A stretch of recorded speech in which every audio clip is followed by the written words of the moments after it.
Polisi telah mengamankan dua pria yang mengantarkan korban berinisial DNS 29 tahun ke Rumah Sakit Umum Pusat Karya di Semarang.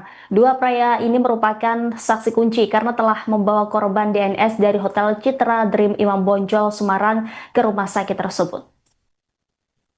Adapun dua orang ini sempat kabur meninggalkan korban yang sudah dalam kondisi tidak bernyawa. Hal ini turut dibenarkan oleh Kasat Reskrim Polrestabes Semarang AKBP Andika Darmasena pada Senin 9 Juni 2025. Menurut Andika, dua orang pengantar mayat wanita ini masih berstatus sebagai saksi.